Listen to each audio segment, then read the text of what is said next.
Hey everyone, Danny Disha here. I'm going to give an update about what's been going on with my music gear business and my first journey as a true entrepreneur. It's been a lot of fun. I've learned a lot, made a lot of mistakes, definitely have spent a lot of money, but also have made a decent amount of money. And for the most part, what I've really enjoyed is getting to meet new people and making connections. And with music, that's always super fun.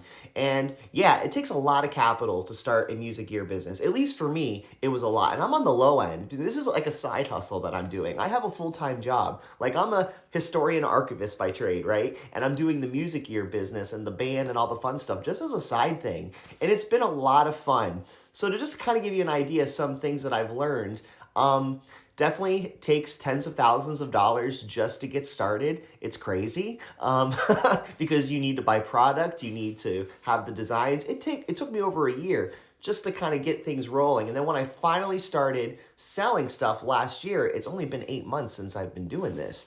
That was really fun. First month, I only made like $400-500 in revenue in sales, but that was, to me, was really good because that was proof of concept. I literally just started this business and I was making sales on most of my products. So that was really good. Then I started getting the guitars that I designed in, started selling those. My rattlesnake basses, those are basically sold out. I can't believe it. I sold out of my first run. I only did about 15 Disher rattlesnake basses, and I kept 3 for me. Sold most of the rest, sold about 9 others, and I only have 2 B-stock left ones that just have really minor defects but still sound and look great, and then I have like one blue one right now that's still for sale in one of the music stores locally. So I had to put in a new order for that, and that costs money, right? And not to mention, here's the thing that most entrepreneurs don't think about, and something for me is a mistake that I did. I didn't think about how much it would cost to market or to get yourself out there. There's lots of free ways to do that. Obviously, there's social media. I was taking a back seat with social media because I was so busy trying to do all the other stuff, doing the guitar shows and things like that. Now that I've kind of caught up, I'm trying to get back onto social media. That's been interesting. But getting on Reverb or getting on Amazon, it's really good, especially as a new company, to pay for sponsored ads or to bump on Reverb. They call it like a bump. It's good because it puts your stuff out there. That costs money. Amazon especially. Amazon is amazing, but man, sponsored ads could suck you dry with your cash.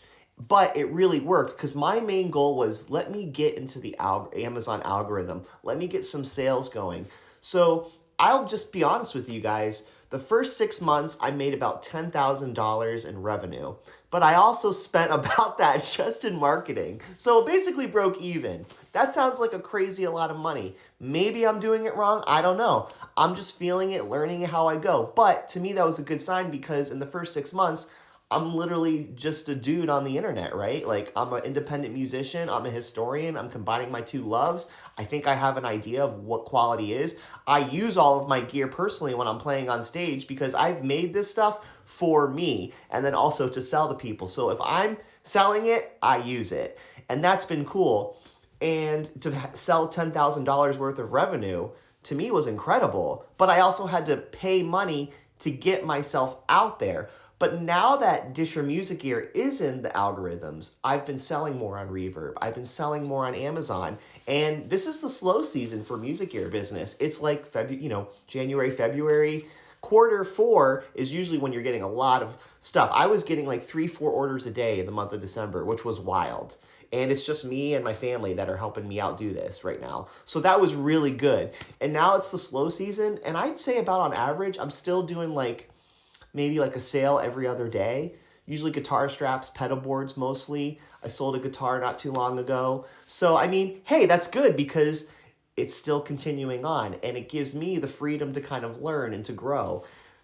So basically, it's been a lot of fun. And really the main takeaway I'm getting from being an entrepreneur is the only way you're going to learn is to just do it. Now, you got to be calculated. You got to have some capital on the side that you're willing to basically burn and lose. And you got to know that you're going to make mistakes. You have to be okay with that. But overall, if you're selling and you're doing it because you enjoy it and you want to see something grow and you want to meet people and have those personal connections, that's what's really cool, and that's what I enjoy doing, especially with the music gear business. It's really, really fun. And I'm trying to build an asset, right? Like I have a patent pending on my pedal board.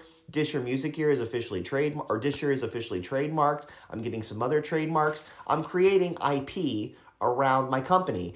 And I'm perfectly fine letting it grow slow organically for the next 10 plus years.